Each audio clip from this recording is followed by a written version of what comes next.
Halo, saya Veronica Iniwati, Program Studi Pendidikan Bahasa dan Sastra Indonesia, IKIP Budi Utomo Malang. Di video kali ini, saya akan mempresentasikan mengenai jurnal ilmiah. Adapun pokok-pokok bahasan yang akan kita pelajari ialah yang pertama, definisi jurnal ilmiah, kedua, ciri-ciri jurnal ilmiah, ketiga, sistematika penulisan jurnal ilmiah, dan yang keempat, contoh dari jurnal ilmiah. Yang pertama, definisi jurnal ilmiah.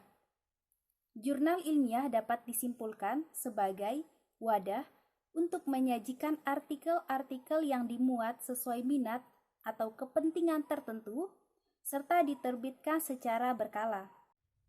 Kedua, ciri-ciri jurnal ilmiah. Pertama, jurnal ilmiah selalu diterbitkan secara berkala. Terbit setiap tahun atau dinyatakan dengan volume, dan dalam setahun bisa terbit lebih dari satu kali atau dinyatakan dengan nomor.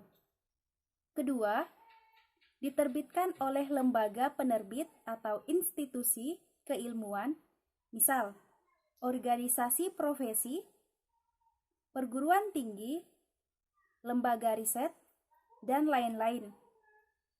Dan yang terakhir, struktur utama artikel adalah judul artikel, nama penulis, abstrak, isi, kesimpulan, dan daftar pustaka.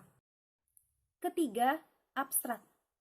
Berisi penjelasan singkat tentang isi jurnal, tetapi tidak mengacu dari jurnal itu sendiri.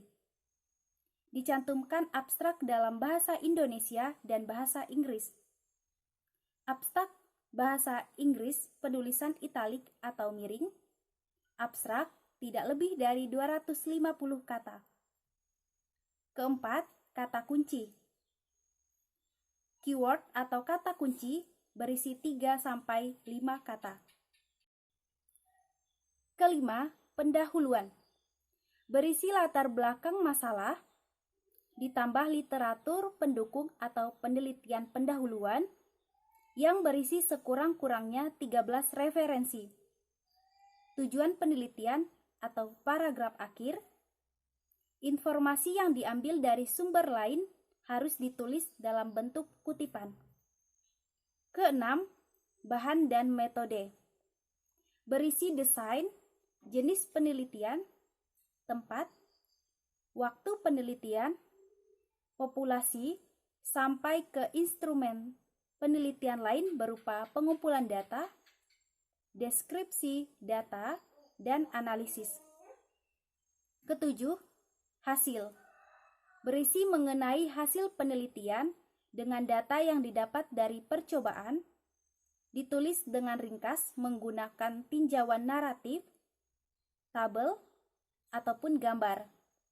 Tidak mengandung kesimpulan penelitian. Kedelapan, pembahasan.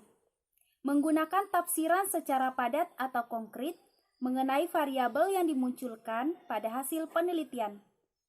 Jumlah penelitian pendukung minimal 3 penelitian, setiap variabel penelitian. Kesembilan, simpulan. Simpulan berisi hasil menyeluruh mengenai penelitian yang dilakukan, yang dituliskan secara singkat dalam bentuk deskripsi.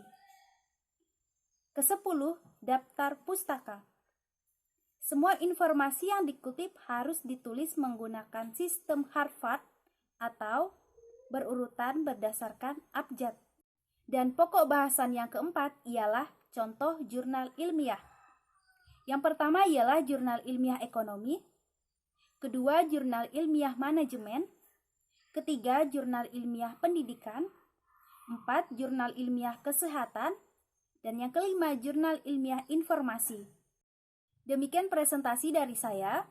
Saya ucapkan terima kasih dan saya minta maaf jika ada kesalahan dalam pengucapan kata.